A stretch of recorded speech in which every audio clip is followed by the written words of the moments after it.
नमस्कार विद्यार्थी मित्र, यशोभूमी अकॅडमीच्या या ऑनलाईन प्लॅटफॉर्मवर मी अमर जगताप आपणा सर्वांचं मनापासून स्वागत करतो. पहिलं लेक्चर जे 4-5 दिवसांपूर्वी आपण अपलोड केलं होतं आपल्या चॅनलवर, तर त्या लेक्चरला तुम्ही जो प्रतिसाद दिलाय त्या प्रतिसादाबद्दल तुम्हाला तर खरं तर मला आभार व्यक्त करायचे. पहिली तर गोष्ट म्हणजे जवळपास 700 व्ह्यूज झालेले आहेत आणि पहिल्या लेक्चरला इतके जास्त व्ह्यूज येतील अशी अपेक्षा वगैरे नव्हती. तुम्ही दिलेल्या या प्रतिसादाबद्दल तुमचं मनपूर्वक आभार. असाच सपोर्ट आपल्या चॅनलला राहू द्या भविष्यात पण. ठीक आहे. तर आता चालू घडामोडीचं आज आपण जे दुसरं लेक्चर घेतोय, आता जून महिन्याचेच लेक्चर्स आपण घेतोय, तुम्हाला माहित असेल. पार्ट दुसरा आहे. पहिल्या पार्ट मध्ये आपण निम्मा भाग कव्हर केला होता. आता दुसऱ्या पार्ट मध्ये राहिलेला निम्मा भाग आपण आता इथं कव्हर करणार आहोत. ओके. आता त्याचबरोबर आणखीन एक गोष्ट म्हणजे की आपला तुम्ही ज्यावेळेस व्हिडिओ बघत असाल तर व्हिडिओच्या खालच्या बाजूला यशोभूमी एमपीएससी किंवा यशोभूमी अकॅडमी नावाचं जे दिसतंय लिहिलेलं, तर त्याच्या पुढं असा सबस्क्राईब नावाचा एक आयकन असेल तर तिथं प्रेस करा. त्याच्यामुळे होईल काय, तुम्ही चॅनलला सबस्क्राईब कराल आणि चॅनलवर येणारे नवीन व्हिडिओ जे असतील तर ते तुम्हाला सजेस्ट होतील पुढे लगेच. आणि दुसरी गोष्ट सांगायची म्हणजे हे सबस्क्रिप्शन हे पूर्णपणे फ्री असते, त्याच्यामुळे तुम्हाला काही पैसे किंवा चार्जेस इतर एक्स्ट्रा कोणते पडणार नाहीत. त्याच्यामुळं आणि दुसरी पुढची गोष्ट म्हणजे की आपला टेलिग्राम चॅनल पण आहे यशोभूमी अकॅडमी नावाचा. वर सर्चचा आयकॉन, तुम्ही ज्यावेळेस टेलिग्रामवर जाल आणि वर सर्चचा आयकॉन क्लिक कराल तर त्यावेळेस तिथं यशोभूमी अकॅडमी असं मराठीतून टाईप करा तुम्ही, तुम्हाला चॅनल मिळून जाईल. हा लोगो आहे, त्या चॅनलला जॉईन व्हा. चॅनल जर मिळला नाही तिथं तर खाली डिस्क्रिप्शन बॉक्स मध्ये आपण आपल्या चॅनलची लिंक दिलेली आहे, तर तिथून जॉईन व्हा. त्याच्यामुळे होणार आहे काय की आपण भविष्यामध्ये कोणते लेक्चर घेणार आहोत का किंवा टेलिग्रामवर कोणते इतर लेक्चर घेणार आहोत का, तर ते सर्व तुम्ही कॉन्टॅक्ट मध्ये राहाल. नवीन कोणतं कार्यक्रम किंवा लेक्चर्स आपण ज्यावेळेस घेणार असेल त्यावेळेस. ठीक आहे. तर आता आपण ऍक्च्युअल लेक्चरला सुरुवात करूया. पहिली न्यूज आहे आपली की top 500 global super computing list. तर ही लिस्ट आलेली आहे बघा नुकतीच म्हणजे जून महिन्यामध्ये. तर त्याच्यामध्ये जगात सगळ्यात टॉपचं सुपर कॉम्प्युटर कोणतं आहे किंवा भारतातील सगळ्यात टॉपचं खूप सुपर कॉम्प्युटर कोणतं आहे, तर ही आपल्याला बघायचं आहे. 2019 ला राज्यसेवा प्रिलिम्सला प्रश्न आला होता, जगात सर्वात फास्ट सुपर कॉम्प्युटर कोणता, त्यावेळेस समिट असं त्यावेळेस आन्सर होतं. तर त्याच अँगलनं आपल्याला हे करावं लागणार आहे. तर आता जगातला सगळ्यात टॉपचा सुपर कॉम्प्युटर आहे तो फ्रंटियर. कोणाचा आहे? अमेरिकेचा फ्रंटियर. स्पीड काय आहे तर 1894 पेटा फ्लॉप्स. हे लक्षात ठेवायचं तुम्हाला. कमीत कमी सगळ्यात फास्ट सुपर कॉम्प्युटर कोणता आहे जगातला, त्याचं स्पीड किती आहे ते आपल्याला एक एमपीएससी ऍस्पिरंट म्हणून लक्षात राहणं महत्वाचं आहे. 2 नंबरला आहे तो फुगाकू, जपान. नाव असलं फुगाकू वगैरे म्हणल्यावर आपण वेस्टर्न कंट्रीज, युरोप किंवा अमेरिका असलं काही क्लिक करणार नाही आन्सर मध्ये. आपण फुगाकू म्हणल्यावर जपान, चायना इकडे सांगते, लक्षात ठेवायचं. मग त्यामुळे की जपान आहे फुगाकू. 3 नंबरला आहे लुमी. लुमी कोणाचा आहे? फिनलंड या देशाचा आहे. आणि 4थ्या नंबरला आहे लिओनार्डो. लिओनार्डो कोणाचा आहे तर तो इटलीचा आहे. हे 4 फ्रंटियर, फुगाकू, लुमी आणि इटली हे टॉप 4 तुम्ही लक्षात ठेवायचे. आणि त्याचबरोबर भारतामध्ये सगळ्यात टॉपचा सुपर कॉम्प्युटर कोणता आहे तर तो हा ऐरावत. ऐरावत कुठे आहे तर ही सीडॅक नावाची एक संस्था आहे पुण्यामध्ये, तिथं तो स्थापित केलेला आहे ऐरावत. ओके. आणि जागतिक क्रमवारीमध्ये तो कितव्या नंबरला आहे तर तो 75व्या. ही पण गोष्ट लक्षात ठेवायची. भारतातला सगळ्यात फास्ट सुपर कॉम्प्युटर, जगामध्ये 75वा सुपर कॉम्प्युटर आहे.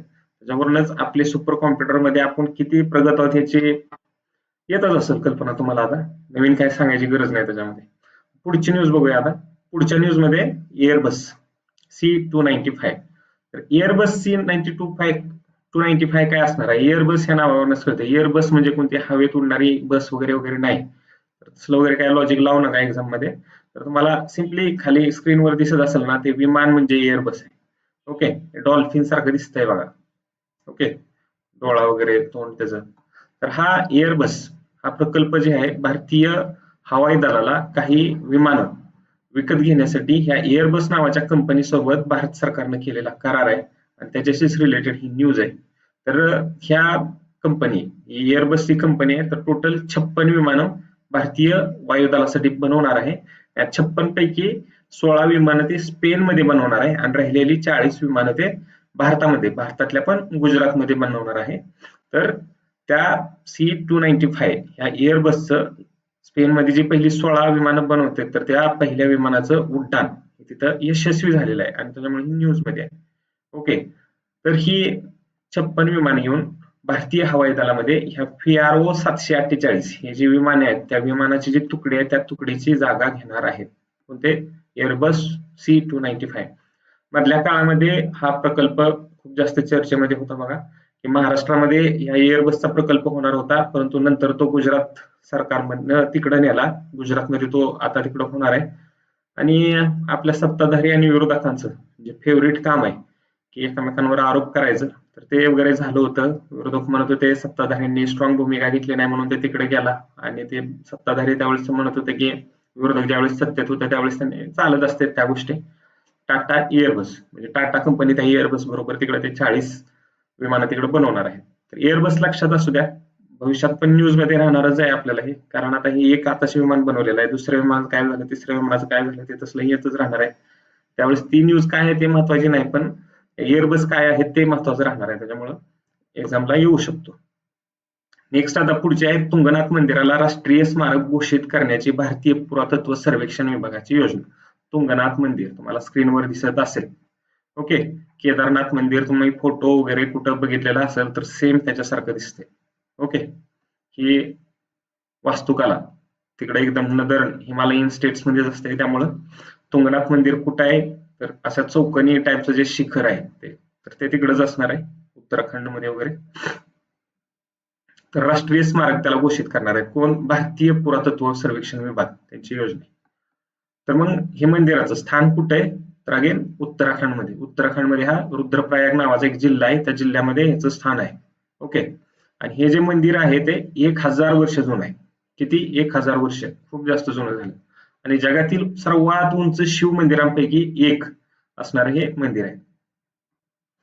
मंदिर शैव संप्रदायाच्या 5 पवित्र स्थानांपैकी, शैव संप्रदाय किंवा वैष्णव संप्रदाय तुम्हाला माहित असेल, शैव म्हणजे भगवान शिवाची पूजा करणारा, महादेवाची पूजा करणारा, तर त्या शैव संप्रदायाच्या जगातल्या टॉप जे पवित्र 5 स्थान आहेत त्यापैकी एक हे स्थान असून याचा शोध हा आदि शंकराचार्यांनी लावलेला आहे. आदि शंकराचार्य तुम्हाला माहित असतील, इसवी सनाच्या 9व्या-10व्या शतकामध्ये उत्तर भारतामध्ये ते गेले होते, आणि त्याच काळात त्यांनी संपूर्ण भारतभर दौरा करून हिंदू धर्माचं पुनरुज्जीवन केलं होतं.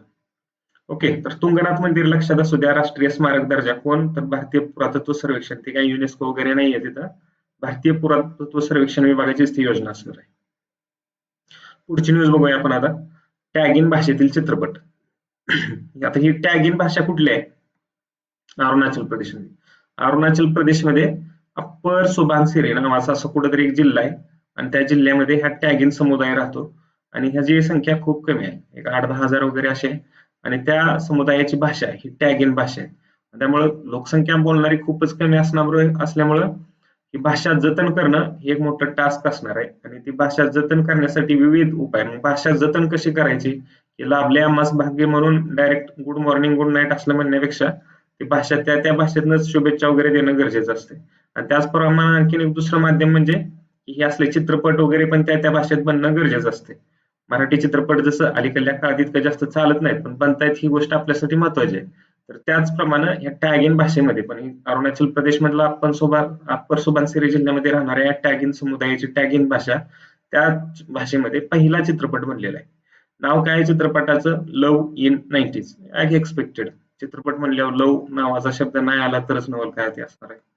तर त्या अप्पर सुबानसिरी जिल्ह्यामधला टॅग इन समुदायाचा पहिला चित्रपट, त्याचा ट्रेलर लॉन्च झालेला आहे. ट्रेलर लॉन्च कोणी केलेला आहे? केंद्रीय मंत्री किरेन रिजिजू यांनी ते लॉन्च केलेलं आहे. ट्रेलरचं तुम्हाला चित्र इथं दिसत असेल.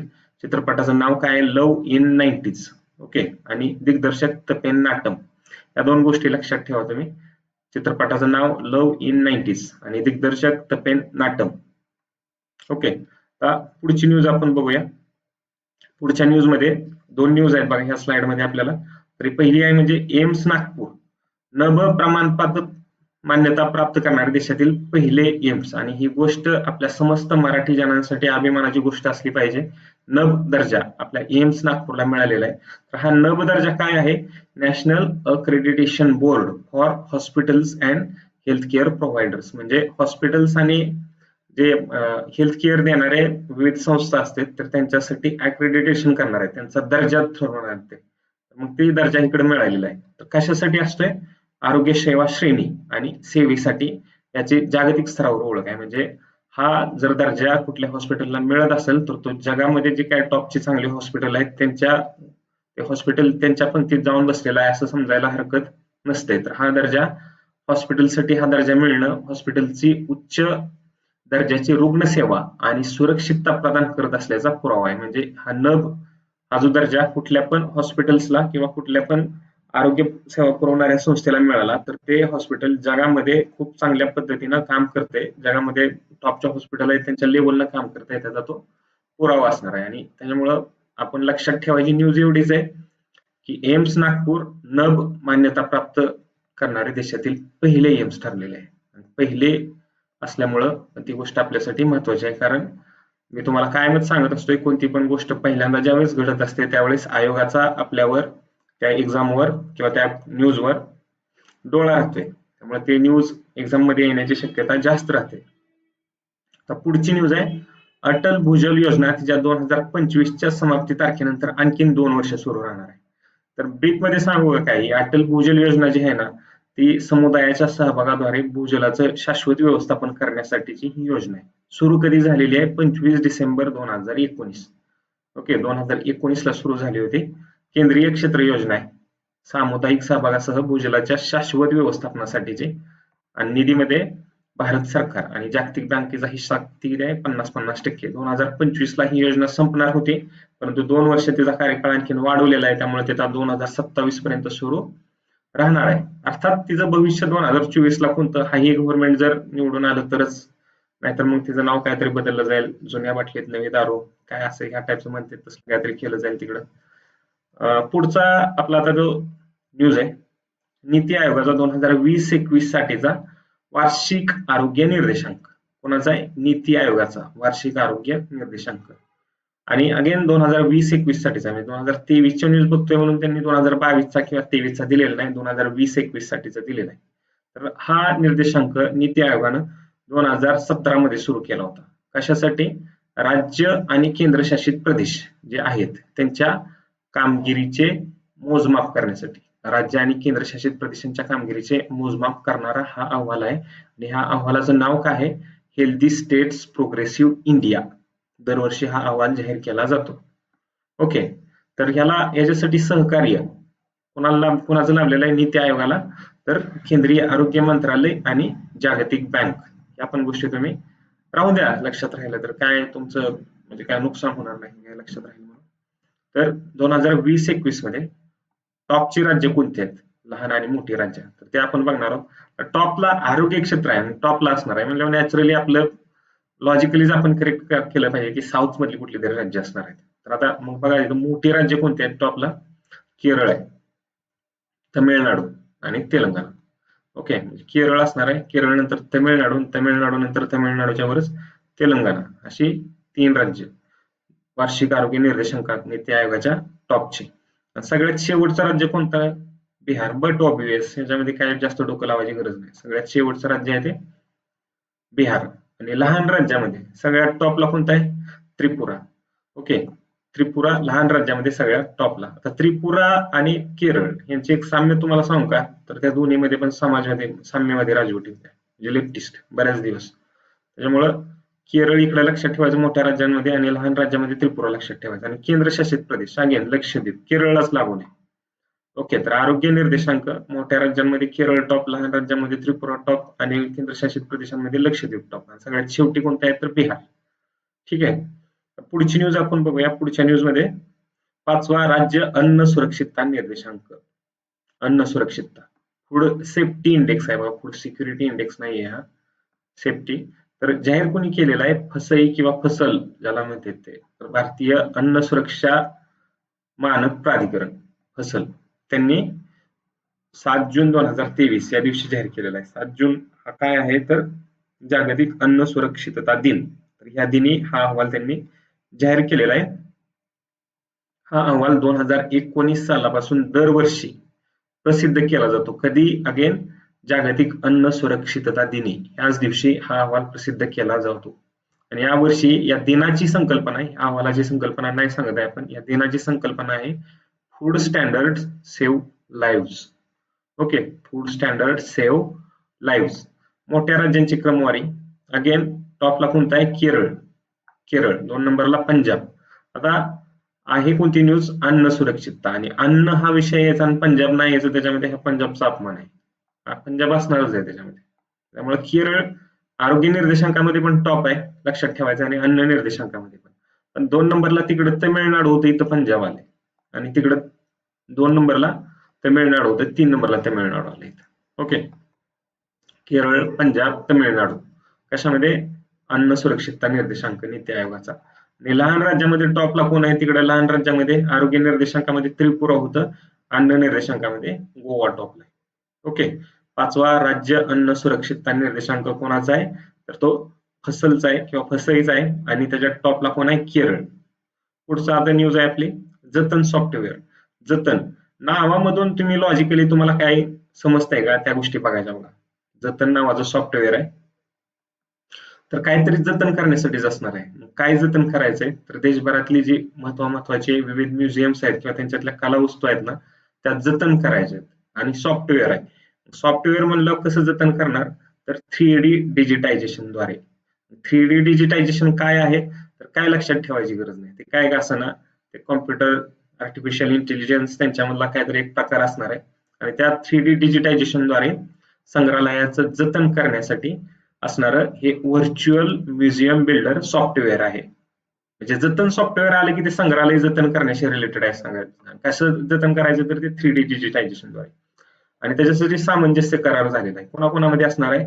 तर एक सांस्कृतिक मंत्रालय, म्हणजे ज्यांच्याकडं ऍक्च्युअली म्युझियम्स आहेत, आणि दुसरं केंद्रीय इलेक्ट्रॉनिक्स व माहिती तंत्रज्ञान मंत्रालय, ज्यांच्याकडे सॉफ्टवेअर असणार आहे. त्याच्यामुळे त्यांच्यासाठी त्यांच्या दरम्यान सामंजस्य करार झालेला आहे. पुढची न्यूज आपण बघूया. पहल. पहल काय आहे? ऑनलाईन ग्रामीण शिक्षणाची योजना किंवा उपक्रम. ऑनलाईन ग्रामीण शिक्षण उपक्रम पण कोणाचा आहे? तर तो उत्तर प्रदेश सरकारचा. पहल उत्तर प्रदेश सरकारचा ऑनलाईन ग्रामीण शिक्षण उपक्रम. आणि त्याची मग निर्मिती, आता हेच काय एवढं जास्त महत्वाचं नाही, पण तरी पण आता फक्त एकच लाईन कशी करायची कोणत्या न्यूजची, त्यासाठी हे घेतलेलं आहे. तर माध्यमिक शिक्षण विभाग कोणाचा? उत्तर प्रदेश सरकारचा. आणि प्लस IIT कानपूर यांच्या संयुक्त भागीदारीतून तो विकसित करण्यात आलेला आहे, आणि त्याचं नुकतंच उद्घाटन झालेलं आहे. ऑनलाईन ग्रामीण शिक्षणाचा उपक्रम पहल उत्तर प्रदेश सरकारचा, त्यांचा माध्यमिक शिक्षण विभाग आणि IIT कानपूर यांच्या भागीदारीतून त्याचं विकसित झालेले आहे. पुढची न्यूज आहे मुख्यमंत्री लाडली बहिणा योजना. म्हणजे काय योजना आहे? मध्य प्रदेश सरकारची प्रत्येक महिलेच्या खात्यामध्ये महिना 1,000 रुपये, असं वर्षाचं 12,000 रुपये देण्याची ही योजना आहे. ओके, कधी सुरू झाली होती? जून 2023 मध्ये. म्हणजे सप्टेंबर ऑक्टोबरच्या काळामध्ये ह्या मध्य प्रदेश, बाकी 3-4 राज्यांच्या इलेक्शन बरोबर ह्याचं इलेक्शन होतं, आणि त्या इलेक्शनच्या तोंडावर ही योजना सुरू केली होती. त्याचा भरपूर फायदा पण त्यांना तिथे मिळाला.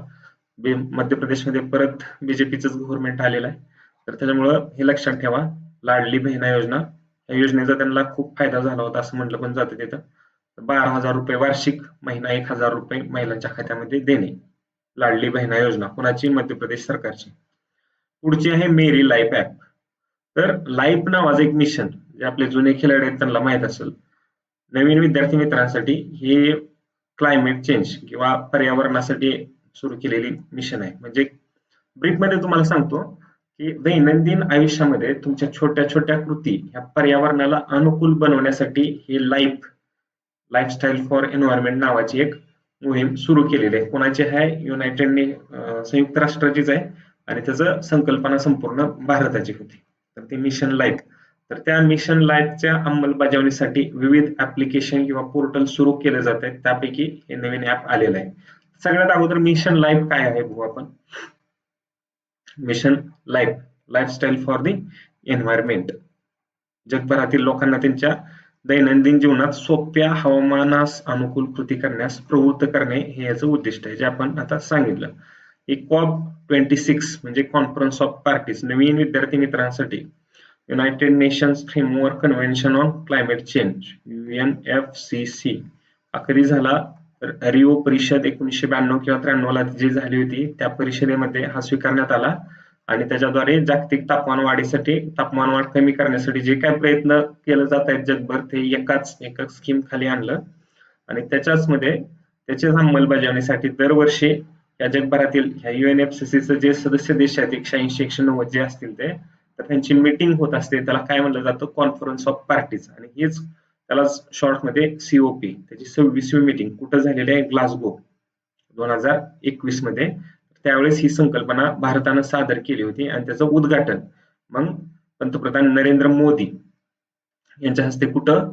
गुजरातमध्ये. आणि सोबत उपस्थित कोण होतं? युनायटेड नेशनचं जनरल सेक्रेटरी किंवा महासचिव अँटोनियो ग्युटेरेस त्यावेळेस तिथं उपस्थित होतं. आणि उद्घाटन कुठं झालंय? Statue of unity. Statue of unity कोणाचा? सरदार वल्लभभाई पटेल यांचा. ओके. तर मग मिशन लाईफ. आता ह्या मेरी लाईफ ऍप काय आहे? तर पर्यावरण मंत्रालयानं 5 जून या दिनापूर्वी, म्हणजे जागतिक पर्यावरण दिनापूर्वी, मग इथं आणखीन एक फॅक्ट बनते की 5 जून जागतिक पर्यावरण दिन कधी असतोय? तर तो 5 जून. आणि अगेन हा क्वेश्चन सुद्धा एक्झामला विचारलेला आहे की जागतिक पर्यावरण दिन कोणत्या दिवशी असतोय? तर 5 जून हे लक्षात ठेवायचे.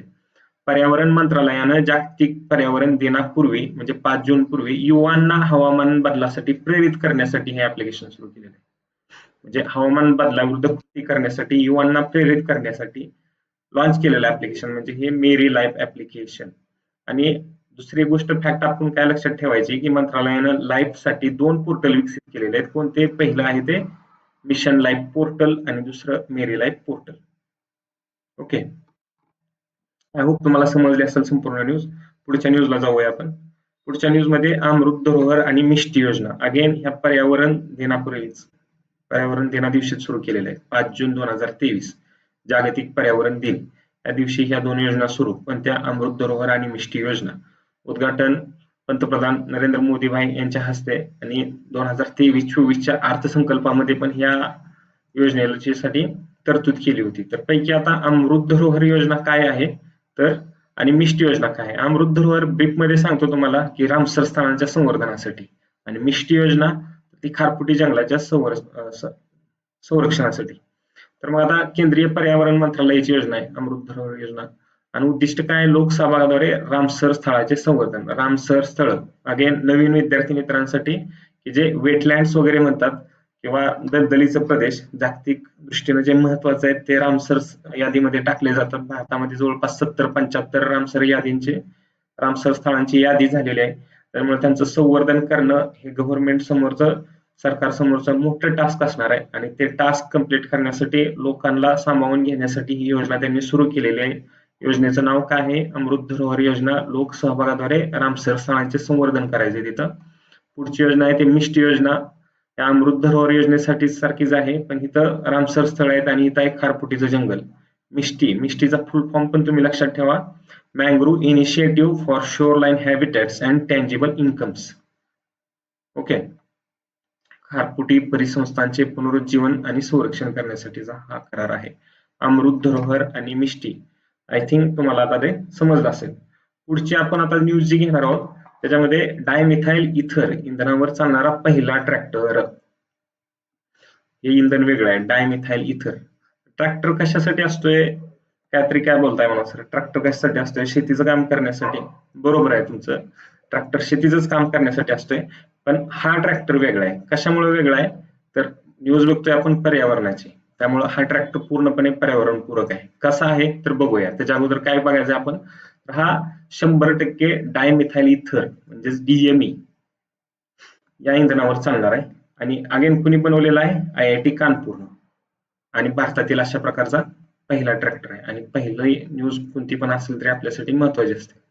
तर IIT कानपूरने भारतातील पहिला 100% डायमिथाइल इथर इंधनावर चालणारा ट्रॅक्टर विकसित केला आहे. महत्वाचा काय आहे तर हे DME जे इंजिन आहे ते डिझेल इंजिनापेक्षा उच्च इंधन कार्यक्षमता देणार आहे आणि कमी उत्सर्जन देणार आहे. आणि उत्सर्जन जर कमी असणार तर काय असणार आहे ते? मग पर्यावरण पूरक आहे. त्यामुळेच ते आपल्यासाठी महत्वाचं आहे. डायमिथाइल इथर इंधनावर चालणारा पहिला ट्रॅक्टर IIT कानपूरने विकसित केला आणि उच्च इंधन कार्यक्षमता आणि कमी उत्सर्जन आहे. ट्रॅक्टर तुम्हाला आता स्क्रीनवर दिसत असेल ते. पुढची न्यूज आहे तुम्हाला आता. सहकार क्षेत्रातील जगात सर्वात मोठ्या धान्य साठवणूक योजनेला केंद्रीय मंत्रिमंडळाची मान्यता. ही जगात सगळ्यात मोठं, ही गोष्ट भारतासाठी काही नवीन नाही. अनेक गोष्टींमध्ये आपण जगात टॉप आहे, जसं की लोकसंख्येसाठी आहे, गरिबीसाठी आहे वगैरे. ठीक आहे. तर तसंच आता सगळ्यात मोठी धान्य साठवणूक योजनेसाठी पण आपल्या मंत्रिमंडळाची मान्यता मिळालेली आहे. त्याचा खर्च किती आहे? 1 लाख कोटी रुपये. जगात सगळ्यात मोठी करायची म्हणल्यावर 1 लाख कोटी रुपये खर्च असणारच आहे. योजनेचा भर काय आहे ब्रीफ मध्ये सांगतो तुम्हाला. एक प्राथमिक कृषी पतसंस्था वगैरे ज्या आहेत किंवा तुमच्या बाजार समिती वगैरे, तर त्या लेवलमध्ये गोदाम वगैरे बांधायचे आणि त्याचबरोबर इतर इन्फ्रास्ट्रक्चरची उभारणी करायची. आणि त्याच्यामुळे प्रत्येक बाजार समिती किंवा प्राथमिक कृषी पतसंस्थांच्या ठिकाणी जर हे गोदाम वगैरे जर तिथे उभारली गेली तर त्याच्यामधून धान्य साठवण्याचा स्टॉक हा भारत सरकारकडे जास्त होणार आहे. त्याच्यामुळं भारताकडे जगातली सगळ्यात जास्त धान्याची साठवणूक होऊ शकणार आहे. त्याच्यामुळेच ती योजना आहे. मग ती योजना सुरू कशी केली जाणार आहे, तर विविध जे मंत्रालय आहेत भारत सरकारची त्यांच्या अंतर्गत ज्या विविध योजना आहेत अशा विविध 8 योजनांच्या एकत्रीकरण, त्यांच्या लाभांचं एकत्रीकरण करून योजना तिथं राबवली जाणार आहे. सहकार क्षेत्रातील जगातील सगळ्यात मोठी धान्य साठवणूक योजना त्याच्यामुळे हे ठरणार आहे. ओके, आता पुढची न्यूज बघूया. केंद्रीय आरोग्य मंत्रालयाच्या 75-25 उपक्रमाचे अनावरण. 75-25 उपक्रम. मग ह्यातला 75 काय आहे तर आणि 25 काय, तर बघूया. त्याच्या अगोदर म्हणजे मेन काय आहे ते बघू. त्याच्या अगोदर 17 मे 2023 काय आहे, जागतिक उच्च रक्तदाब दिन. याच दिवशी या योजनेचं अनावरण झालेलं आहे आणि याच वेळेस सशक्त पोर्टलचं पण अनावरण झालेलं आहे. सशक्त पोर्टल काय आहे ते पण आपण आता खाली बघताना बघू. त्याच्या अगोदर 75-25 काय बघू. यातलं 75 म्हणजे काय आहे तर 75 दशलक्ष लोकांना. कोणते लोक आहेत, रक्तदाब आणि मधुमेहाने ग्रस्त. रक्तदाब आणि मधुमेहाने ग्रस्त 75 दशलक्ष लोक. हे 75 क्लिअर झालं का. आता यातलं 25 काय आहे, 25 म्हणजे त्या 75 दशलक्ष लोकांना 2025 पर्यंत स्क्रीनिंग आणि मानक काळजी प्रदान करायची.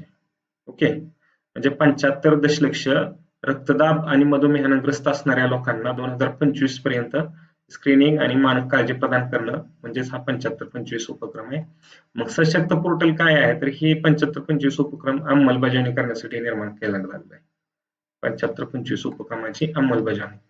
ओके, 75-25 उपक्रम कशासाठी, रक्तदाब मधुमेहासाठी आणि ते सशक्त पोर्टल. तुम्हाला समजले असेल, नसेल समजली तर व्हिडिओ पॉज करा आणि एकदा वाचून घ्या, समजून जाईल तुम्हाला. पुढची न्यूज आपण बघणार आहोत आता. इंडिया रँकिंग किंवा NIRF रँकिंग 2023. NIRF रँकिंग, ज्याला इंडिया रँकिंग असं म्हणलं जातं, त्याचा फुल फॉर्म काय आहे, NIRF national institutional ranking framework, NIRF. तर केंद्रीय शिक्षण मंत्रालयाची ही योजना, ही नीती आयोगाची नाही. आणि एकदा तुम्ही कन्फ्युज होऊ शकता, हे सगळे निर्देशांक वगैरे नीती आयोगच बऱ्याचदा जाहीर करत असतं, त्यामुळं हा पण निर्देशांक नीती आयोगाने जाहीर केला की काय असं वाटू शकतं एक्झाम मध्ये तुम्हाला, पण तसं काही नाही. केंद्रीय शिक्षण मंत्रालयाचे जे आहे ते रँकिंग आहे. सुरुवात कधी झाली 2015 ला, पण पहिली आवृत्ती प्रसिद्ध कधी झालेली आहे 2016 ला. आणि 2016 ला जर पहिली आवृत्ती प्रसिद्ध झालेली असेल तर 2023 ची आवृत्ती किती असणार आहे तर ती 8वी आवृत्ती. ओके, त्याच्यामध्ये ओव्हरऑल अव्वल ज्या संस्था आहेत त्या आपण बघायच्या आहेत. ओव्हरऑल श्रेणीमध्ये 1 नंबरला IIT मद्रास, 2 नंबरला IISc बेंगलोर आणि 3 नंबरला IIT Delhi. Okay, IIT Madras continuously topper आहे, किती सलग 5व्या वर्षी अव्वल आहे, सलग 5व्या वर्षी IIT मद्रास. 2 नंबरला IISc Indian institute of science, खूप मोठी संस्था आहे बेंगलोरची, 2 नंबरला. आणि 3 नंबरला खूप दिवस आपले IIT मुंबई असायची, बॉम्बे. ओके, पण ऍज युजल मागच्या काही दिवसांमध्ये आपली कामगिरी अनेक क्षेत्रामध्ये कमी कमी कमी होत चालली. आपण मागे पडत चाललोय. एक काय ग्रीन रिमाइंडर ज्याला म्हणतात ते. तर IIT दिल्लीनं आता 3रं स्थान आपलं काबीज केलेलं आहे. त्यामुळे IIT मद्रास लक्षात ठेवा द्या, IISc बेंगलोर 2ऱ्या नंबरला आणि IIT दिल्ली. आणि त्याचबरोबर मग आता विविध, हे झाली ओव्हरऑल श्रेणी. मग विविध श्रेणीमध्ये टॉपर कोण आहे, त्याच्यानंतर कोण आहे, तर टॉपर फक्त लक्षात ठेवा, कारण बाकीचे सगळं पाठ करत बसले तर ते काय लक्षात राहणार नाही आणि ते काय महत्वाचं पण नाही, काय एवढ्या डेपला कधी क्वेश्चन विचारत नाही. मग इंजिनिअरिंग श्रेणी आहे. इंजिनिअरिंग श्रेणीमध्ये टॉपला कोण आहे, IIT मद्रास. ओव्हरऑल मध्ये टॉपला IIT मद्रास असणार आहे, तर मग इंजिनिअरिंग मध्ये तर ते असणारच असणार आहे. दुसरं IIT मद्रास झालं इंजिनिअरिंग श्रेणी. विद्यापीठ श्रेणीमध्ये IISc बेंगलोर, विद्यापीठ श्रेणी IISc बेंगलोर. संशोधन संस्था श्रेणी त्याच्यामध्ये कोण टॉपला आहे, IISc बेंगलोर. म्हणजे विद्यापीठ श्रेणी आणि संशोधन संस्था श्रेणी दोन्हीमध्ये IISc बेंगलोर. कॉलेज, भारतातलं सगळ्यात टॉपचं कॉलेज कोणतं आहे, मिरांडा हाऊस कॉलेज. कुठलं आहे, नवी दिल्ली येतं. आणि मॅनेजमेंटमध्ये सगळ्यात टॉपला कोण आहे, IIM अहमदाबाद, लक्षात असू द्या. ओके, तर इंजिनिअरिंग आणि ओव्हरऑल मध्ये IIT मद्रास. विद्यापीठ आणि संशोधनामध्ये सगळ्यात टॉपला IISc बेंगलोर. कॉलेजमध्ये मिरांडा हाऊस आणि मॅनेजमेंटमध्ये IIM अहमदाबाद. पुढचा आता जॉर्जी गोस्पोडिनो यांना आंतरराष्ट्रीय बुकर पुरस्कार 2023. जॉर्जी गोस्पोडिनो बल्गेरियाचे नागरिक आहेत, तुम्हाला इथं दिसत असतील. तर त्यांना आंतरराष्ट्रीय बुकर पुरस्कार तिथे मिळालेला आहे त्यांना. सोबत त्यांचं पुस्तक दिसत असेल, टाइम शेल्टर नावाचं पुस्तक आणि बुकर पुरस्कार किंवा ते कसं आहे त्यांना दिलेलं संपूर्ण ते मेडल किंवा एम्ब्लेम जे काय म्हणायचं ते. लेखक जॉर्जी गोस्पोडिनो आणि अनुवादक एंजेला रोडेल यांना टाइम शेल्टर या कादंबरी करता हा पुरस्कार, आंतरराष्ट्रीय बुकर पुरस्कार जाहीर झालेला आहे आणि दोघं पण बल्गेरियाचे आहेत, जॉर्जी गोस्पोडिनो आणि त्यांच्या अनुवादक एंजेला रोडेल. एंजेला रोडेल मूळच्या अमेरिकेच्या होत्या, नंतर बल्गेरियामध्ये त्या शिफ्ट झालेल्या होत्या. जॉर्जी गोस्पोडिनो यांनी ओरिजिनली बल्गेरियन भाषेमध्ये लिहिलेल्या त्या टाइम शेल्टर या कादंबरीचं त्यांनी इंग्लिशमध्ये भाषांतर केलं कोणी, एंजेला रोडेल यांनी, आणि त्यानंतर त्यांना हा पुरस्कार जाहीर झालेला आहे. मग हा बुकर पुरस्कार देण्यात कधी येतो तर इतर भाषेत मूळतः म्हणजे ओरिजिनली ती कलाकृती ही इतर भाषेत लिहिली गेली पाहिजे, परंतु नंतर तिचं इंग्लिशमध्ये ट्रान्सलेशन झालं पाहिजे आणि ट्रान्सलेशन झाल्यानंतर पण त्याचं प्रकाशन जे आहे ते युनायटेड किंगडम किंवा आयर्लंड इकडं त्याचं प्रकाशन झालेलं पाहिजे. आणि ते अशा जे बुक आहेत त्यांच्यासाठी दरवर्षी हा पुरस्कार दिला जातो. सुरुवात कधीची आहे 2005 पासूनची आहे आणि स्वरूप काय आहे हे रोख 50,000 पाऊंड. आणखीन काय फॅक्ट आपण लक्षात ठेवायचे आहे, बल्गेरियन मध्ये प्रकाशित झालेल्या कादंबरीला पुरस्कार मिळणारी ही पहिलीच वेळ आहे. म्हणजे बल्गेरिया मध्ये प्रकाशित होऊन मिळालेला पहिलाच पुरस्कार असणार आहे. आणि त्याच्यामध्ये सांगितलेलं काय आहे त्या कादंबरीमध्ये तर भूतकाळ आणि भविष्यकाळ यांचा ध्यास सगळ्यांनाच असतोय. भविष्यकाळाचा तरी असतोच असतोय, भूतकाळाचा असो नसतो. भूतकाळाचा पण काही जणांना असतोय, काही जणांच्या आयुष्यामध्ये अनेक गोष्टी घडलेल्या असतात त्याच्या अनुषंगानं. आणि वर्तमानातून सुटण्याचा प्रयत्न, हा हे तर सगळ्यांसाठी खरं असणार आहे. वर्तमानातून सुटण्याचा प्रयत्न आपण सर्वच, स्पेशली स्पर्धा परीक्षांचा विद्यार्थी करतच असतात. काही अर्थ नसतोय आपल्या लाईफला दिवसभर पूर्णपणे सकाळपासून संध्याकाळमध्ये ते 10x10च्या खोलीमध्ये बसून राहणं वगैरे. तर भूतकाळ आणि भविष्यकाळाचा ध्यास आणि वर्तमानातून सुटण्याचा प्रयत्न हे सगळं या कादंबरीमध्ये चित्रित केलेलं आहे. ओके, टाइम शेल्टर कादंबरीचं नाव लक्षात ठेवा, जॉर्जी गोस्पोडिनो लक्षात ठेवा आणि बल्गेरियाचे आहेत हे पण लक्षात ठेवा. ओके, याच्या अगोदरचा 2022चा कोणाला मिळाला होता तर गीतांजली श्री हे नाव लक्षात ठेवा. त्यांच्या रेत समाधी या हिंदीतली कादंबरी होती. त्याच्यावर लास्ट टाइमला मला वाटलं होतं क्वेश्चन येईल, पण तो काही क्वेश्चन आला नव्हता. यावर्षी पण येण्याची शक्यता त्याच्यामुळे कमी आहे, तरी पण लक्षात ठेवा 2022चा रेत समाधी, ज्यालाच इंग्लिशमध्ये काहीतरी रॉकवेल का कोणतरी एक लेखिका होती तिनं टॉम्ब ऑफ सँड असं काहीतरी त्याचं इंग्लिश त्याचं भाषांतर केलं होतं आणि त्याला इंटरनॅशनल बुकर पुरस्कार मिळाला होता. तर पुढचं तिसऱ्या खेलो इंडिया युनिव्हर्सिटी गेम्स पुढचे कुठं झालेले आहेत? उत्तर प्रदेशमध्ये. स्क्रीनवर तुम्हाला दिसत असेल योगी आदित्यनाथ जे उत्तर प्रदेशचे मुख्यमंत्री आहेत, त्याच्यामुळं लक्षात ठेवायचं तिसऱ्या खेलो इंडिया युनिव्हर्सिटी गेम आहेत. खेलो इंडिया गेम आणि खेलो इंडिया युनिव्हर्सिटी गेम याच्यामध्ये फरक आहे. आपण बघतोय तो युनिव्हर्सिटी गेम्स बघतोय. आयोजन कुठं झालेलं आहे? उत्तर प्रदेशमध्ये. उद्घाटन कोणी केलेलं आहे? पंतप्रधानांनी नरेंद्र मोदी यांनी. पण कसं केलेलं आहे? Video conferencing. एवढं लक्षात ठेवा. उद्घाटन लास्ट टाइमला दिल्लीमध्ये कोणत्या तरी स्पर्धा झाल्या होत्या आणि त्या स्पर्धाचं उद्घाटन कोणी केलं? हा राज्यसेवा प्रिलिम्सला 2023ला क्वेश्चन आला होता. त्याच्यामुळं यात युनिव्हर्सिटी गेम्स आहेत खेलो इंडियाच्या, त्याचं उद्घाटन अगेन नरेंद्र मोदींनी केलेलं आहे. कसं आहे? व्हिडिओ कॉन्फरन्सिंगद्वारे. आयोजन कुठं आहे? उत्तर प्रदेशमध्ये. शुभंकर काय आहे? जितू. जितू काय आहे? बारशिंगा. उत्तर प्रदेशचा राज्य प्राणी बारशिंगा हा जितू तुम्हाला दिसत असेल. ओके, आणि अगेन आणखीन एक गोष्ट लक्षात ठेवायची म्हणजे या स्पर्धेमध्ये रोईंग या क्रीडा प्रकाराचा प्रथमच समावेश झालेला आहे. रोईंग. ओके, सर्वाधिक पदकं कोणाची आहेत? पंजाब युनिव्हर्सिटी. किती? 69 पदकं. बाकी नॉर्मली खेलो इंडिया गेम्स असतात तिकडे सगळ्यात जास्त पदकं महाराष्ट्राचे असतात मोस्टली, किंवा महाराष्ट्र नसेल तर त्या ठिकाणी हरियाणाचे असतात. पण इथं युनिव्हर्सिटी गेम्स मध्ये सगळ्यात जास्त पदकं पंजाब युनिव्हर्सिटीचे आहेत. त्याच्यामुळं विशेष लक्षात ठेवा. 2 नंबरला आहे ते गुरु नानक देव विद्यापीठ कुठला आहे? अमृतसरचा आहे. आणि 3ऱ्या नंबरला आहे ते जैन युनिव्हर्सिटी कुठला आहे? ते बेंगलोरची. ओके, तिसरा खेलो इंडिया युनिव्हर्सिटी गेम कुठं? उत्तर प्रदेशमध्ये. उद्घाटन नरेंद्र मोदींनी केलंय. शुभंकर जितू आहे बारशिंगा रोईंग प्रकाराचा प्रथमच समावेश आणि सर्वाधिक पदक पंजाब युनिव्हर्सिटी, नंतर गुरु नानक देव विद्यापीठ आणि तिसरं जैन युनिव्हर्सिटी बेंगलोर. पुढची आपल्या तमाम मराठी बांधवांसाठी जे थोड्याफार गोष्टी ज्याच्यामध्ये आपण अभिमान बाळगू शकतो अशी एक आहे ती म्हणजे भारत तायक्वांदोच्या प्रमुखपदी नामदेव शिरगावकर यांची निवड झालेली आहे. बिनविरोध निवड झालेली आहे. तुम्हाला स्क्रीनवर नामदेव शिरगावकर दिसत असतील.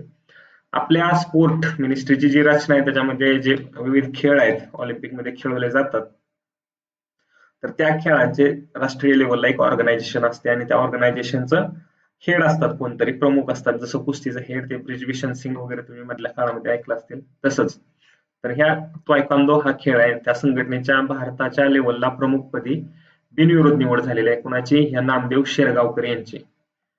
ओके. आणि शेरगावकर यांच्याविषयी आणखीन एक महत्वाचे फॅक्ट म्हणजे महाराष्ट्र ऑलिम्पिक असोसिएशनचं सरचिटणीस आहेत. ओके.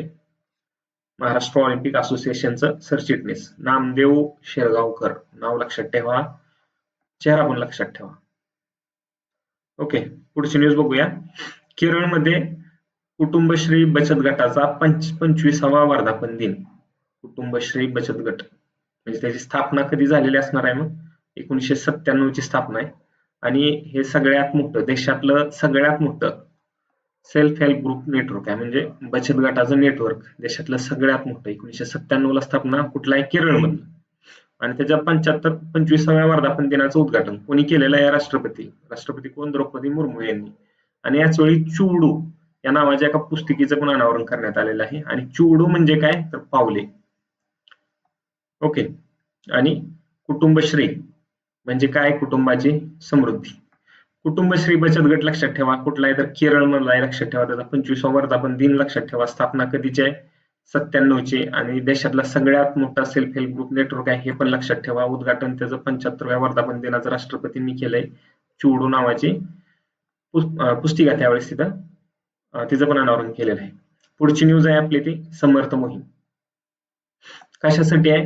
तर डिजिटल व्यवहारांना प्रोत्साहन द्यायचंय. कुठं? 50,000 ग्रामपंचायतीमध्ये. पहल न्यूज आपण जी बघितली होती, पहल, त्याच्यामध्ये काय आहे?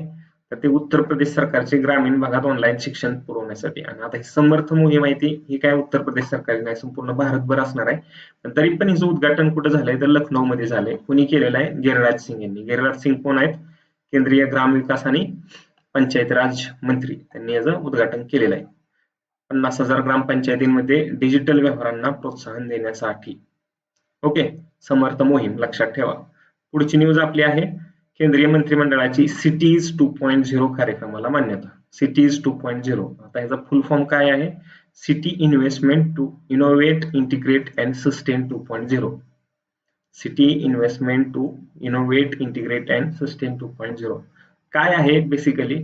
तर शहरामधला कचरा जायचा त्याचं शाश्वत व्यवस्थापन करण्यासाठी ही योजना आहे. एवढंच लक्षात ठेवा. याच्यामध्ये 2023 ते 27 या कालावधीमध्ये राबवली जाणार आहे. किती? मग 4 वर्षांसाठी.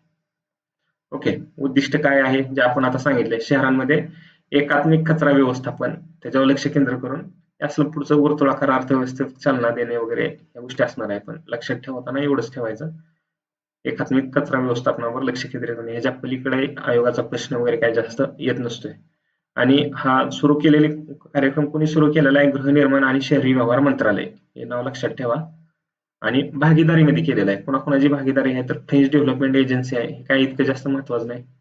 French Development Agency, European Union आणि National Institute of Urban Affairs म्हणजे NIUA. ओके. आणि याच्या अंतर्गत काय केलं जाणार आहे? भारतातल्या 18 शहरांना शाश्वत शहरी पायाभूत सुविधांसाठी मदत केली जाणार आहे. सिटीज 2.0 पॉज करा, एकदा वाचून घ्या किंवा रिवाइंड करून परत एकदा ऐका. पुढची न्यूज आपण बघणार आहोत आता.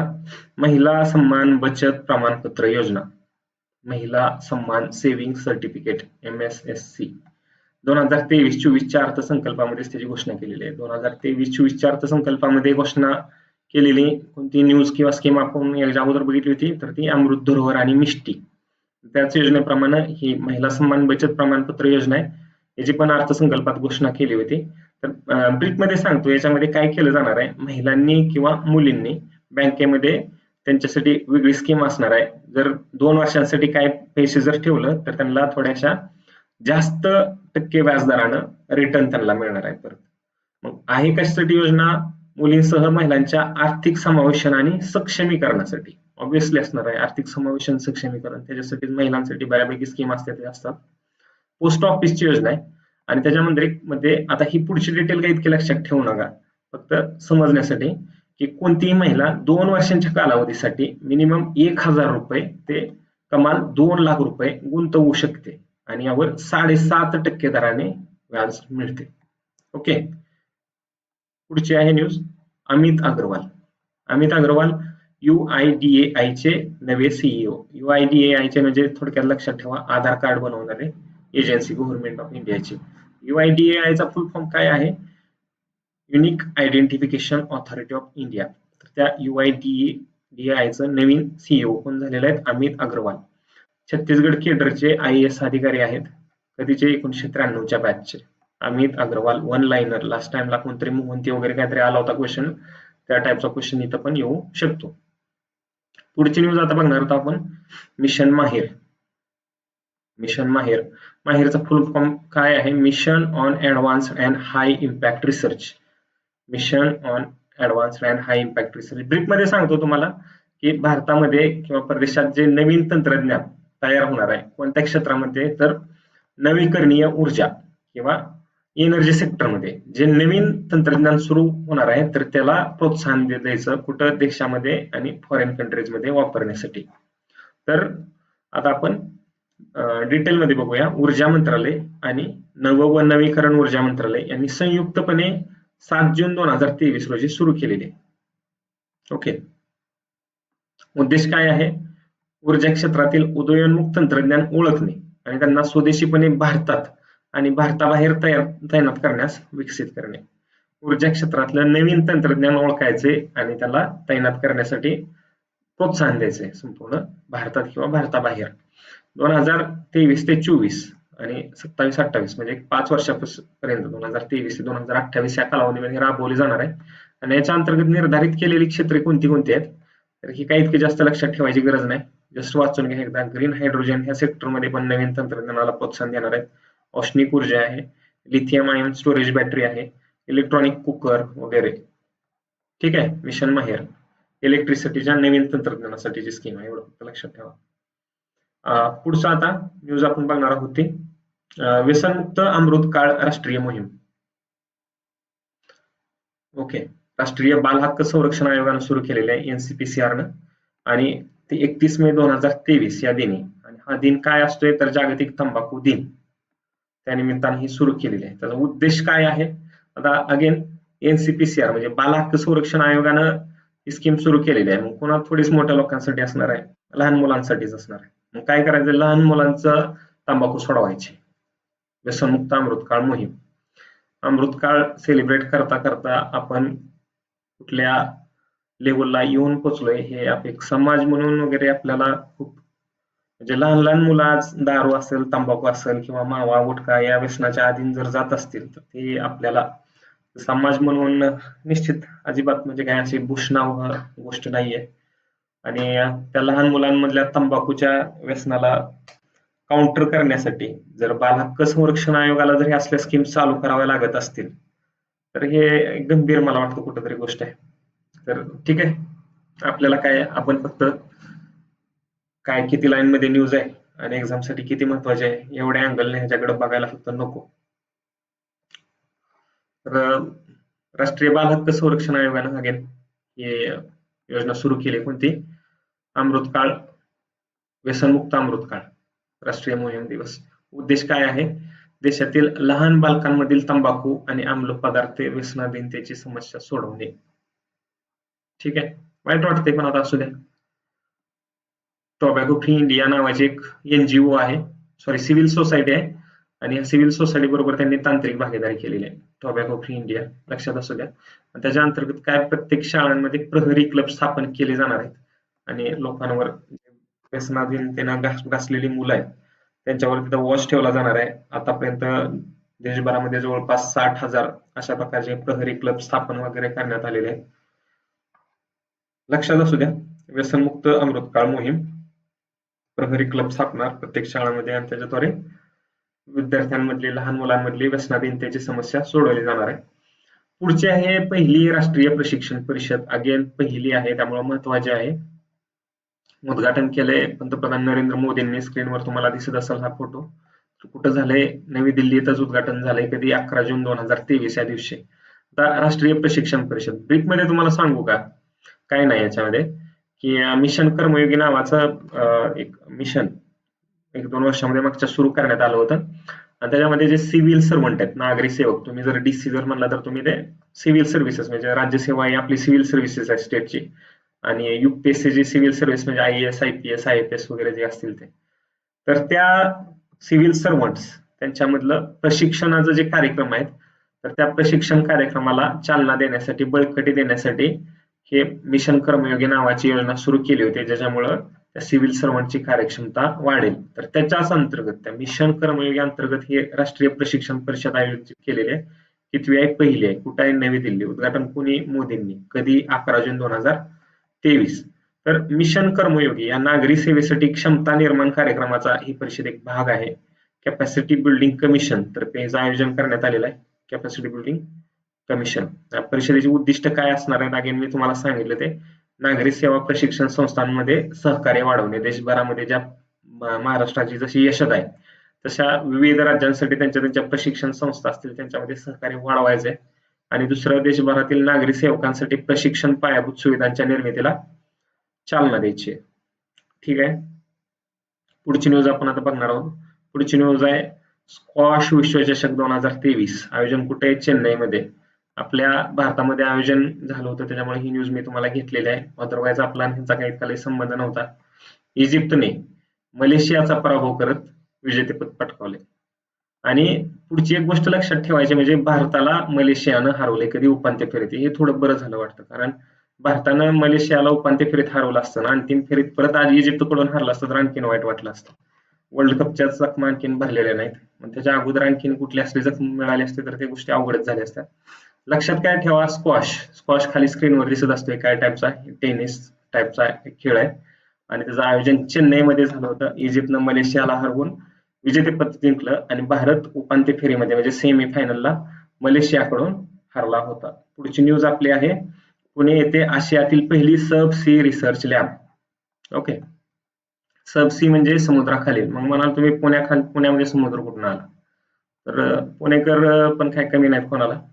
अशा प्रकारचा समुद्र तुम्हाला दिसत असेल तो तसं बनवलेलाच आहे. टँक बनवून साईडनं ब्लू कलर देऊन पाणी वगैरे टाकून. तर सब सी रिसर्च म्हणजे समुद्राच्या खालची रिसर्च लॅब बनवलेली आहे. कुठं? तर MIT world peace university. MIT world peace university. आणि लॅबचं नाव काय आहे? Centre for sub sea engineering research. लक्षात काय ठेवा? पुण्यामध्ये आशियातली पहिली आहे त्याच्यामुळे महत्वाचे आहे. सब सी रिसर्च लॅब आहे. कुठं? तुम्हाला आता ऑप्शन मध्ये टाकतील की भारतात आशियातली पहिली सब सी रिसर्च लॅब कुठं झालेली आहे. आणि ऑप्शन मध्ये टाकतील मुंबई, चेन्नई, कलकत्ता आणि एक पुणे टाकेल. आणि तुम्ही लॉजिकली काय करणार की म्हणणार सी त्याच्यामध्ये दिलेलं आहे म्हणजे समुद्र आहे. मग समुद्र म्हणल्यावर थोडी पुणे येणार आहे, पण ते पुण्यामध्येच झालेलं आहे. आम्ही किसी से कम नाही, पुणेकर. पुढचं आहे ऑपरेशन OPS क्लीन. पंजाब सरकारची, पंजाब पोलिसांचे कशासाठी? अंमली पदार्थ राज्य मुक्त म्हणजे पंजाब राज्याला अंमली पदार्थांपासून मुक्त करण्यासाठी. उडता पंजाब चित्रपट तुम्ही बघितला असेल सगळ्यांनी, तर त्याच्यामध्ये पूर्णपणे पंजाबला ड्रग्जचा कसा विळखा पडलेला आहे ते दाखवलेलं आहे.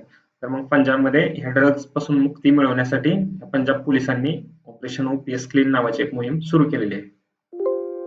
पुढची न्यूज आहे वन लाईनर घेतलेले आहेत बघा स्क्रीनवर ज्या पण आहेत की शाश्वत विकास उद्दिष्टांची प्रगती मोजणारे भोपाळ देशातील पहिले शहर ठरलेलं आहे. अगेन लक्षात ठेवा, शाश्वत विकास उद्दिष्ट म्हणजे ESDG प्रगती मोजणारं देशातील पहिलं शहर कोणतं आहे? तर ते भोपाळ मध्य प्रदेशची राजधानी. पुढचं NIRF तुम्ही बघितलं होतं, स्टेट लेवलला NIRF सुरू करणारं केरळ देशातील पहिलं राज्य ठरलेलं आहे. ओके. उच्च शिक्षण संस्थांसाठी रँकिंग फ्रेमवर्क स्थापणारे केरळ देशातील पहिले राज्य आणि केंद्रीय NIRF करून त्यांनी प्रेरणा घेतलेली आहे, तिकडूनच घेणार आहेत ते. दुसरं NTA म्हणजे नॅशनल टेस्टिंग एजन्सी. या नॅशनल टेस्टिंग एजन्सीचं महासंचालक म्हणून कोणाची नियुक्ती झालेली आहे? सुबोध कुमार सिंग. अमित अग्रवाल कोणाचे CEO होते? कमेंट मध्ये सांगा खाली. सुबोध कुमार सिंग नॅशनल टेस्टिंग एजन्सीचं महासंचालक. पुढचं आता बघणार आहोत न्यूज आपण तिरुअनंतपुरम. भारतातील सर्वात मोठे सौर शहर बनणार. तुम्हाला आता स्क्रीनवर दिसत असेल तर अशा टाईपचं रूफटॉपला संपूर्ण हे प्रत्येक रूफटॉप म्हणजे प्रत्येक छत इमारतीचा असा सौर उत्पादक केंद्रामध्ये रूपांतरित केला जाणार आहे. कुठं? तिरुअनंतपुरम. तिरुअनंतपुरम अगेन कुठे आहे? केरळमध्ये. दिसत असेल तुम्हाला ह्या टाईपचं. तर मग तिरुअनंतपुरम सर्वात मोठं सौर शहर बनणार आहे. कुठलं? भारतातलं. ओके. योजना कुणाची आहे? अगेन केरळ सरकारची. प्रत्येक रूफटॉपला सौर उत्पादन केंद्रात रूपांतरित करण्याचा हा कार्यक्रम असणार आहे आणि याद्वारे काय केलं जाणार आहे? 800 मेगावॅट क्षमता निर्मिती केली जाणार आहे. आणखीन एक गोष्ट लक्षात ठेवायची, मोढेरा जे गुजरात मधल्या मेहसाणा जिल्ह्यामध्ये आहे ते भारतात सौर ऊर्जेवर चालणारं पहिलं गाव बनलेलं आहे, मोढेरा. आणि आता कोणतं होणार आहे? तिरुअनंतपुरम. तिरुअनंतपुरम काय सौर ऊर्जेवर चालणारं पहिलं शहर वगैरे असलं काय होणार नाही, तर देशातली सगळ्यात मोठी सौर ऊर्जा क्षमता तिथं निर्माण होणार आहे. किती? 800 मेगावॅट.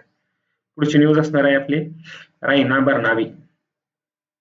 या महोदया स्क्रीनवर तुम्हाला दिसत असतील, अरब मधल्या आहेत, अरब कंट्री स्पेशली, म्हणजे स्पेसिफिकली सांगायचं म्हणलं तर त्या सौदी अरेबियाच्या आहेत आणि अंतराळात जाणाऱ्या पहिल्या अरब महिला ठरणार आहेत. आणि ही गोष्ट तमाम महिला वर्गासाठी स्पेशली अरब राष्ट्रांमधल्या अभिमानाची असणार आहे, कारण अरब कंट्रीज मध्ये महिलांची कंडिशन खराब आहे. आपण मीडियामधून वगैरे बघत असतोय, ऐकत असतोय. तर जर तिथल्या महिला प्रगती करत असतील तर ते ऑब्व्हियसली अभिमानाची गोष्ट असणार आहे, अरब वर्ल्डसाठी पण आणि आपल्यासाठी पण. तर मूळच्या सौदी अरेबियाच्या आहेत आणि जैववैद्यकीय संशोधक आहेत.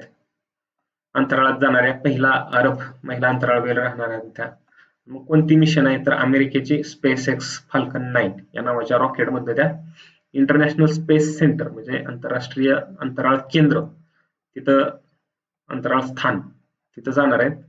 आणि ऍक्सिओम मिशन 2 या मिशन अंतर्गत प्रयोग करणार आहेत तिथं इतर 20 सदस्यांसोबत. विज्ञान आणि तंत्रज्ञानात विविध प्रयोग करणार आहे. रायना बर्नावी लक्षात ठेवा, कंबाईन 2000 आता जी 2023 ची झाली होती 5 नोव्हेंबरला, त्याच्यामध्ये ती एसटी चालवणाऱ्या पहिल्या महिला बस ड्रायव्हर कोणत्या? ते आत्राम, कोणतरी अर्चना आत्राम का काहीतरी ते क्वेश्चन आला होता, त्याच्यामुळे हा वन लाईनर अगेन बनता येईल बॉस. रायना बर्नावी अंतराळात जाणाऱ्या पहिल्या अरब महिला. Space x falcon 9 rocket. हे एक्स दिसलं ना की लगेच लक्षात ठेवायचं हे एलन मस्कचं असणार आहे. एलन मस्कनं ट्विटरचं पण नाव बदलून अलीकडल्या काळामध्ये एक्स केलेलं आहे, तसं आता स्पेस एक्स ही जी कंपनी आहे ती त्याची एलन मस्कचीच आहे. पुढची न्यूज आहे आपली आता ऑपरेशन ध्वस्त. ध्वस्त नावातनच तुम्हाला समजत असेल काहीतरी उद्ध्वस्त करायचंय. नॅशनल इन्व्हेस्टिगेशन एजन्सी NIA ची ही मोहीम आहे आणि काय उद्ध्वस्त करायचंय? तर दहशतवादी, गुंड आणि तस्कर यांच्या परस्परांमधल्या नेटवर्कला लक्षित करण्यात आलेलं आहे. आणि मग NIA ची ही योजना जरी असली तरी पंजाब आणि हरियाणा पोलिसांचं त्याला सहाय्य मिळणार आहे आणि ते देशभर राबवण्यात येणार आहे. ऑपरेशन ध्वस्त NIA ची योजना दहशतवादी, गुंड आणि तस्कर त्यांच्या लष्कर नेटवर्कला ध्वस्त करायचंय. पुढची आहे ती अल मेहेद अल हिंद. लास्ट टाइमला 2023च्या कंबाईन प्रिलिमला क्वेश्चन आला होता की या अल मेहेद अल हिंद हा सराव कोणत्या कोणत्या देशादरम्यान संपन्न झाला? तर भारतीय नौदल आणि सौदी अरेबियाचं नौदल, एवढं फक्त लक्षात ठेवा. नौदल आहे भारतीय आणि सौदीचं नौदल यांच्यामध्ये द्वितीय आवृत्ती आहे, कितवी आवृत्ती आहे वगैरे ते काय आणि कुठं पार पडली हे पण एवढं जास्त महत्वाचं नाही. अल मेहेद अल हिंद एवढं लक्षात ठेवा. आणि कोणाकोणामध्ये? तर भारत आणि सौदी अरेबिया यांच्यामधला नौदलामधला युद्ध सराव आहे. पुढचे आहे आता अगेन वन लाईनर आहेत. 26 नोव्हेंबर UNGA द्वारे जागतिक शाश्वत वाहतूक दिवस म्हणून घोषित करण्यात आलेला आहे. नवीन दिवस आहे आणि युनायटेड नेशनची न्यूज आहे, त्याच्यामुळे आपल्यासाठी महत्वाचे आहे. 26 नोव्हेंबर जागतिक शाश्वत वाहतूक दिवस म्हणून घोषित कोणाकडून? United Nation General Assembly. Next आहे सौरभ गांगुली त्रिपुरा टुरिझमचा ब्रँड अँबॅसेडर. संजय दत्तवर राज्यसभा प्रिलिम्सला न्यूज झाली होती. संजय दत्त कोणाचा ब्रँड अँबॅसेडर कुठल्या राज्याचा वगैरे झालेला आहे? तर अगेन आता मग सौरभ गांगुलीवर पण आपण करून ठेवायचा आहे, येऊ शकतो. त्रिपुरा टुरिझमचा तो ब्रँड अँबॅसेडर झालेला आहे. नेक्स्ट न्यूज आहे आपली नीरज चोप्रा जागतिक क्रमवारीत पहिल्या स्थानी. नीरज चोप्रा कशामध्ये? भालाफेकीमध्ये ऑब्व्हियसली असणार आहे. नेक्स्ट न्यूज आहे आपली आदिदास भारतीय क्रिकेट संघाचा नवीन किट प्रायोजक आहे आदिदास. ओके. मधल्या काळामध्ये मागच्या 8-15 दिवसामध्येच रोहित शर्मा वगैरे किंवा ते लिओनेल मेस्सी त्यांचं फोटोशूट वगैरे ते व्हायरल झालं होतं, त्याच्यासाठी आदिदास भारतीय क्रिकेट संघाचा किट प्रायोजक आहे. नेक्स्ट आहे आता आपली न्यूज MN नंदकुमारा डॉक्टर तर त्यांना काय केलेलं आहे, ब्रिटननं मानद MBE प्रदान केलेला आहे. MBE म्हणजे काय, member of the order of British empire. कशासाठी आहे, काय काय लक्षात ठेवायचं नाही. MBE एवढं जर लक्षात राहील तरी चालेल, आणि जास्त काय लक्षात ठेवायचं असेल तर त्या MBE चा फुल फॉर्म लक्षात ठेवा, member of the order of the British empire, MN Nandakumara. तर ते ओरिजिनली कुठल्या आहेत, कर्नाटक मधल्या मत्तूर नावाच्या गावचे, आणि सध्या ब्रिटनमध्ये राहतात. आणि त्यांना कशासाठी हे प्रदान केलेलं आहे, तर ते प्रसिद्ध संस्कृत मधले विद्वान आहेत, आणि लंडन मधले एक संस्था आहे, भारतीय विद्याभवन, भारतीय विद्याभवन केंद्र, त्याचं ते संचालक आहेत. MN नंदकुमार दिसतील तुम्हाला इथं.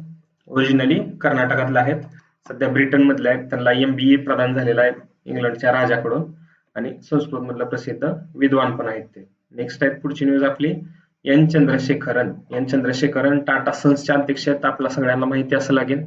तर त्यांना फ्रान्सचा सर्वोच्च नागरी सन्मान असणारा शॅव्हेलियर डी ला लिजन डी ऑनर त्यांना सन्मानित करण्यात आलेला आहे. लिजन डी ऑनर एवढं फक्त लक्षात ठेवा. बऱ्याच भारतीयांना कायम न्यूज मध्ये असतात, कुणाला ना कुणाला मिळालेलंच आहे, ऐश्वर्या राय असेल, अमिताभ बच्चन असेल, तर ते. तर आता हे टाटा सन्सचे अध्यक्ष कोण, एन चंद्रशेखरन, त्यांना आता लिजन डी ऑनर, फ्रान्सचा सर्वोच्च नागरी सन्मान मिळालेला आहे. आणि नेक्स्ट न्यूज आहे आता इथं, ललिता नटराजन बालमजुरी निर्मूलनासाठी 2023 चा इक्बाल मसीहा पुरस्कार. ललिता नटराजन तुम्हाला दिसत असतील, बालमजुरी निर्मूलनासाठी मूळच्या चेन्नईच्या आहेत त्या, वकील आहेत पेशानं, आणि बालमजुरीच्या निर्मूलनासाठी त्यांनी साऊथमध्ये खूप मोठं काम केलेलं आहे. त्यामुळे युनायटेड स्टेटच्या डिपार्टमेंट ऑफ लेबरने त्यांना इक्बाल मसीहा पुरस्कार, वन लाईनर येऊ शकतो, इक्बाल मसीहा पुरस्कार कोणाला मिळाला, ललिता नटराजन यांना. कशासाठी, तर बालमजुरीच्या निर्मूलनासाठी. कुठल्या आहेत त्या, तर चेन्नईच्या. नेक्स्ट न्यूज आहे आपली, आयफा पुरस्कार 2023. आयफाचा फुल फॉर्म तुम्हाला सगळ्यांना माहित असायला पाहिजे, माहित असेल, international Indian film academy, IIFA. तर त्याचं आयोजन अबुधाबी इथं झालं होतं. अबुधाबी कुठे आहे, तर युनायटेड अरब अमिरातीमध्ये.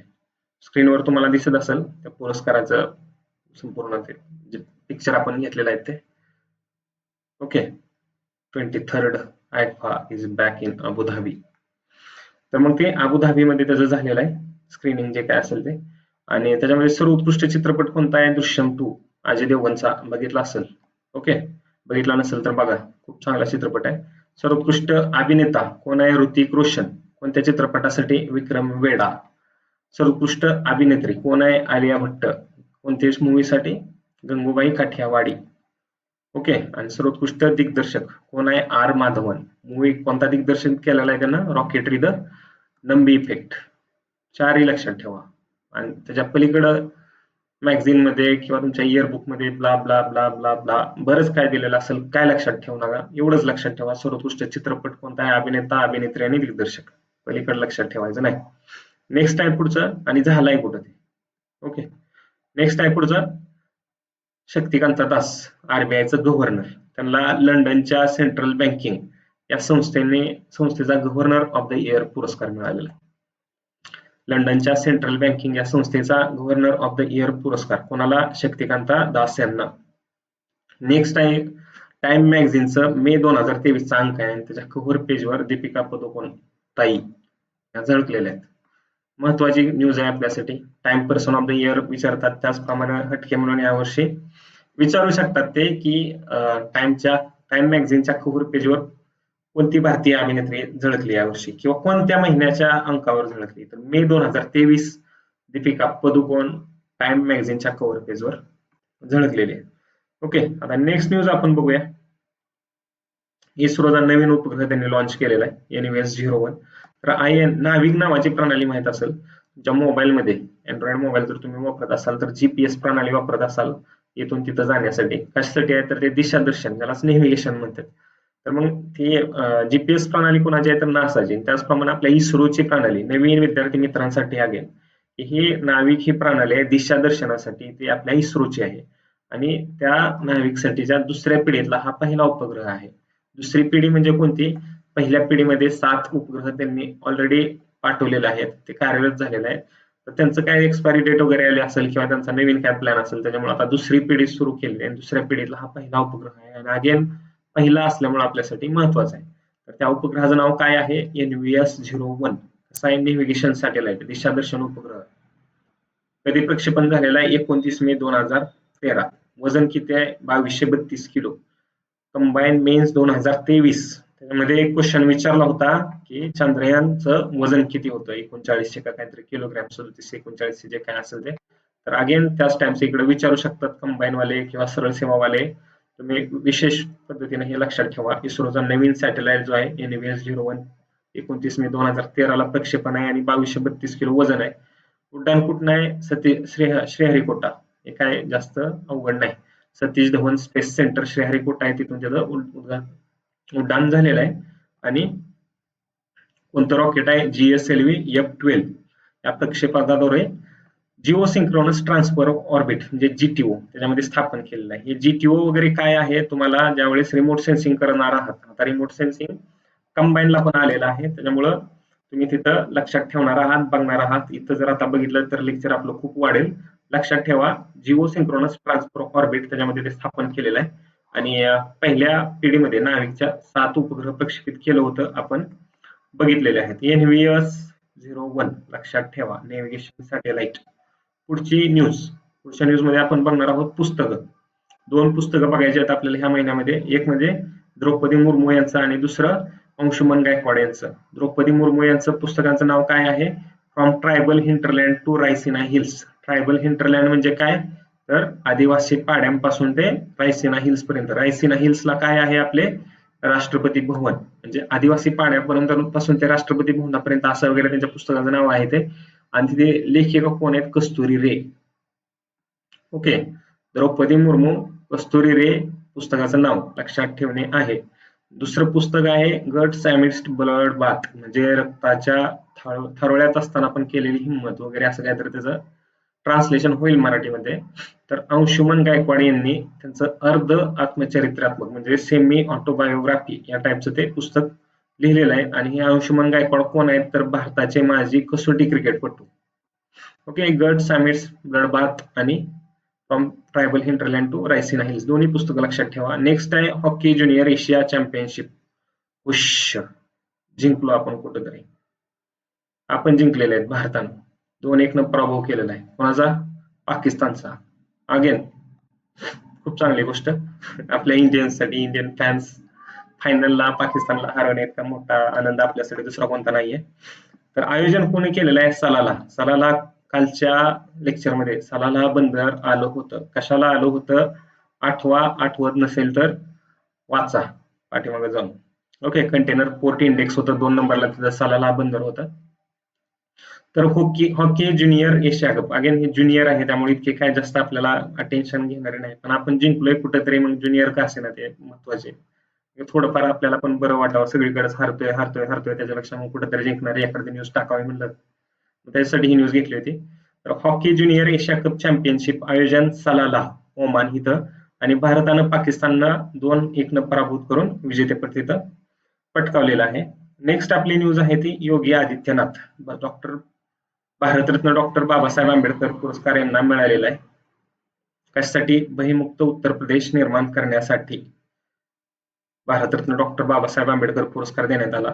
कुठली संस्था आहे देणारी बुद्धांजली रिसर्च फाउंडेशन. बुद्धांजली रिसर्च फाउंडेशनच्या या संस्थेनं मुंबईमध्ये आयोजित केला होता हा कार्यक्रम. आणि तिथं रामनाथ कोविंद माजी राष्ट्रपती यांच्या हस्ते हा पुरस्कार त्यांना प्रदान करण्यात आला.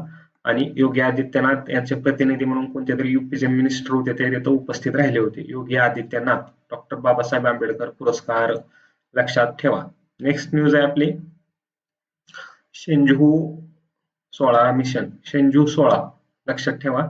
घेतली कशासाठी आहे हे चायनाची आपला जसे गगनयान मोहीम आहे. गगनयान मोहिमेअंतर्गत काय केलं जाणार आहे भारतीय नागरिकांना अंतराळात पाठवलं जाणार आहे. तसं ही चायनाची शेंजू 16 मोहीम आहे ती चायनाच्या नागरिकांना अंतराळात पाठवण्यासाठी आहे. मग पॅरलल इंडियाच्या गगनयान मोहिमेसोबत ही पॅरलल असणारी शेंजू मोहीम त्याच्यामुळे मी तुम्हाला घेतलेली आहे आता आपल्या आजच्या लेक्चर मध्ये की विचारू शकतात. आता गगनयान मध्येच 2-3 वेळा प्रश्न आलेला आहे त्याच्यामुळे आता ही शेंजू मोहिमेवर पण क्वेश्चन येऊ शकतो. तर ह्या मिशनचे चीनकडून नुकतेच प्रक्षेपण झालेलं आहे. 3 अंतराळवीर तुम्हाला दिसत असतील चायनाचे. तर यांना गोबी वाळवंटातील प्रक्षेपण केंद्रातून अंतराळामध्ये त्यांनी उड्डाण केलेलं आहे. गोबी वाळवंट चायनामध्ये आहे तुम्हाला सगळ्यांना माहिती असेल. नेक्स्ट अगेन वन लाईनर आहेत. एकुवेरिन युद्ध सराव आहे भारत आणि मालदीव यांच्या दरम्यानचा. वन लाइनर साठी अगेन लक्षात ठेवा, एकुवेरिन लष्करी सराव संयुक्त पुन्हा भारत आणि मालदीव. नेक्स्ट आहे, इराणने फतह नावाचे क्षेपणास्त्र विकसित केल्याचा दावा केलाय. कशासाठी केलाय आणि त्यांचं आणि अमेरिकेचं काय वाद आहे वगैरे हे काही इतकं जास्त लक्षात ठेवायची गरज नाही. ह्युसॉंग नावाचं क्षेपणास्त्र कुठल्या देशानं 2022च्या राज्यसभा प्रिलिम्स आला होता, त्यासाठी मग फतह नावाचं क्षेपणास्त्र कोणता देश आहे तर तो इराण. ह्युसॉंग केलं होतं ते उत्तर कोरियानं केलं होतं. नेक्स्ट आहे कोमोडो, हा बहुपक्षीय नौदल सराव आहे कोणाचा, इंडोनेशियाचा. कोमोडो लक्षात ठेवा, अगेन वन लाइनर येऊ शकतो मकासारच्या किनाऱ्यावर, हे काही इतकं महत्वाचं नाही पण हे लक्षात ठेवा. इंडोनेशियाचा बहुपक्षीय नौदल सराव कोमोडो एवढं महत्वाचं, कुठं झालाय, मकासारच्या किनाऱ्यावर आयोजित. आणि आता पुढची स्लाइड असणार आहे आपली बिपरजॉय आणि मोखा चक्रीवादळ. बिपरजॉय तुमच्या कंबाईन मेज 2023ला 5 नोव्हेंबरला जी झाली होती त्याच्यामध्ये आलं होतं. तर कुठं आलेलं आहे ते, पूर्व मध्य अरबी समुद्रावर तयार झालेले चक्रीवादळ. नाव कोणी दिलेलं आहे, बांगलादेशनं. अरबी समुद्रावर तयार झालेलं आहे 16 जून 2023 या दिवशी आणि धडकलंय कुठं, गुजरातला. तर अरबी समुद्रावर असणार आहे म्हणजे गुजरातकडेच येणार आहे, ते काय आंध्र प्रदेशला जाणार नाहीये. आणि त्याची श्रेणी कोणती आहे, एक्स्ट्रीमली सिव्हिअर सायक्लोनिक स्टॉर्म.